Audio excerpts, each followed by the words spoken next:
Hi అండి, ఎలా ఉన్నారు? Welcome to Shivakumari kitchen. ఈరోజు మన వీడియోలో వంకాయ మసాలా కూర ఎలా తయారు చేసుకోవాలో చూద్దామండి. ఈ వంకాయ మసాలా కూర చాలా చాలా టేస్ట్గా ఉంటుంది. ఇప్పుడు ఈ వంకాయని ఎలా తయారు చేసుకోవాలో చూద్దాము. ఇప్పుడు వంకాయలు తీసుకున్నాను, శుభ్రంగా కడిగి పెట్టాను. ఇప్పుడు వీటిని సన్నగా ముక్కలు తరుక్కుందాము.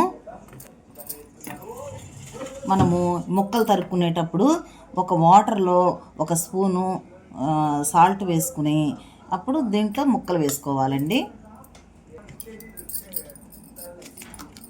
చూడండి, ఇలా ముక్కలు కట్ చేసుకోవాలి.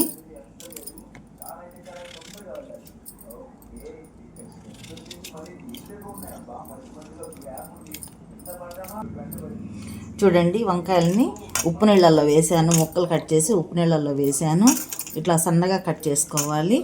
ఇప్పుడు అలాగే ఒక ఉల్లిపాయ తీసుకొని ముక్కలు సన్నగా కట్ చేసి పెట్టాను. ఎండు కొబ్బరి ముక్కలు కట్ చేసి పెట్టాను.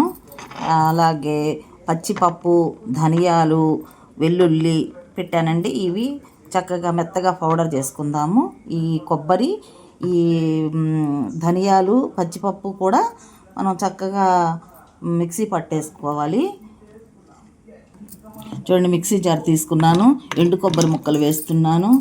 అలాగే వెల్లుల్లి, జీరా, పచ్చిపప్పు, ధనియాలు వేసేసుకుందాము.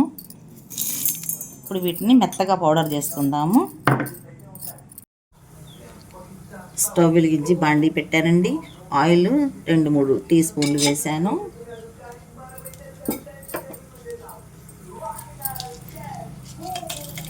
ఎండుమిరపకాయలు వేసాను. పోపు గింజలు వేసాను. చక్కగా అటు ఇటు తిప్పుకుంటూ ఫ్రై చేసుకోవాలి. చూడండి, చక్కగా చిటపట్టలాడే వరకు కూడా మనము అటు ఇటు తిప్పుకోవాలన్నమాట. ఇప్పుడు కట్ చేసి పెట్టుకున్న ఉల్లిపాయ ముక్కలు వేస్తున్నాను. ఈ ఉల్లిపాయ ముక్కలు కూడా అటు ఇటు తిప్పుకుంటూ కాస్త ఫ్రై చేసుకోవాలి. చూడండి, ఉల్లిపాయ ఫ్రై అయిపోయింది కదా. మనం తయారు చేసి పెట్టుకున్న మసాలాని ఇప్పుడు నేను వేసేస్తున్నాను. ఈ పోపులోనే వేసుకోవాలండి ఈ మసాలాని.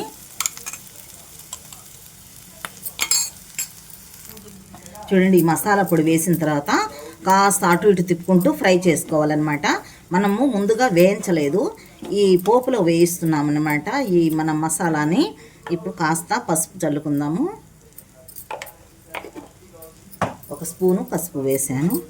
ఇప్పుడు కట్ చేసి పెట్టుకున్న వంకాయ ముక్కలు వేసేద్దాము.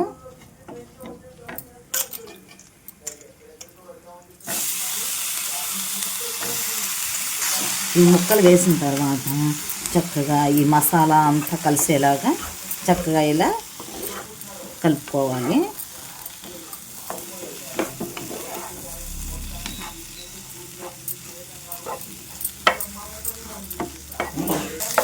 చూడండి, ఈ వంకాయ ముక్కలను కూడా కాస్త అటు ఇటు తిప్పుకుంటూ ఫ్రై చేశాను. ఇప్పుడు కాస్త ఒక 1/2 కప్పు వాటర్ వేసుకోవాలి.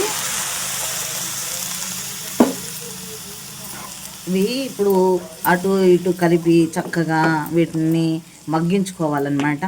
ఇప్పుడు కాసేపు మూత పెట్టి మగ్గించుకుందాము.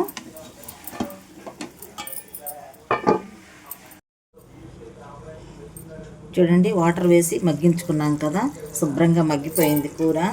చూడండి, చక్కగా ఉడికిపోయింది. ఇప్పుడు అల్లం పేస్ట్ వేస్తున్నాను, 1 స్పూను.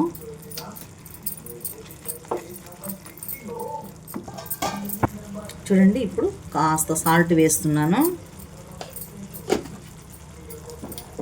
కాస్త మన రుచికి తగినట్లుగా కారం వేస్తున్నాను. కారం వేసాము, అల్లం పేస్ట్ వేసాము. చక్కగా కలిపేసుకోవాలి.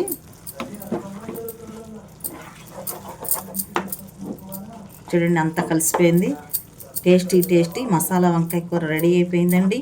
ఇది మన చపాతీలో కానీ, రోటీలో కానీ, అన్నంలో కానీ ఎంత బాగుంటుందంటే అంత బాగుంటుందండి. ట్రై చేసి చూడండి. చూడండి, సర్వింగ్ బౌల్లో పెట్టేసుకున్నాము. కాస్త కొత్తిమీర చల్లుకుంటున్నాను. ఇక అన్నంలోకి వడ్డించుకోండి. ఎంత బాగుంటుంది అంటే అంత బాగుంటుంది. మీకు అందరికీ నచ్చితే లైక్ చేయండి, షేర్ చేయండి. మరొక మంచి రెసిపీతో కలుద్దామండి. Thank you.